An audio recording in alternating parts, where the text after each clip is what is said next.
सीतामाई भिलवडी आश्रम सांगली यांना धर्मगुरु हे पद बहाल करण्यात येत आहे. चैतन्य सद्गुरु सीतामाई भिलवडी आश्रम Sangli is being to the appointed as the head of religious affairs by His Holiness Mahant Ramadas Narayanji Kalari Baba Nashik.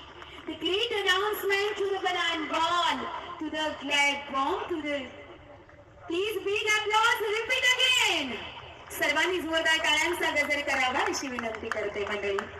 या सुख सोहळ्याच्या पर्वावर ज्यांना धर्मगुरु हे पद बहाल केलं जात आहे अशा चैतन्य सद्गुरू सीतामाई भिलवडी यांना राष्ट्रीय धर्मगुरु हे पद प्रदान करताना मनस्वी आनंद होतोय. फळांच्या माध्यमातून त्यांच्या सेवनाच्या माध्यमातून अस्तित्व आहे बरे का. म्हणजे अन्नग्रहण न करता आतापर्यंत फळ ग्रहण करून हे जीवन प्रभूच्या चरणावर मार्गक्रमण करत आहे. मनापासून धन्यवाद.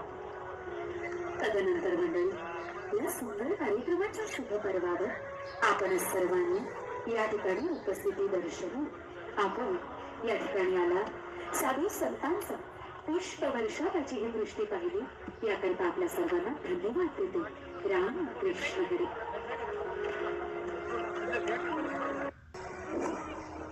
उपस्थित देशातील तपस्वी संत आचार्यगण 111 धर्मपीठाचे साक्षात धर्मगुरु या ठिकाणी उपस्थित आहेत. ब्राह्मण वृंद उपस्थित आहेत.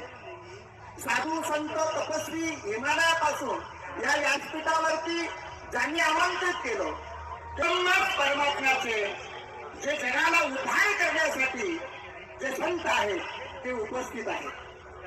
आणि म्हणून पुनश्च आयोजकांच्या वतीने मी सर्व संत व्यासपीठाच्या चरणावरती कोटी कोटी प्रणाम करून मी माझं आपल्या चरणाविंदावरती मस्तक ठेवतो. सन्मानामध्ये नाव घेण्यामध्ये काही चुकीचं झालं असेल किंवा चुकलं असेल तर या बालकाला क्षमा करावी अशी मी सर्व संत वृंदांच्या चरणी प्रार्थना करतो. वेळ झालेला आहे.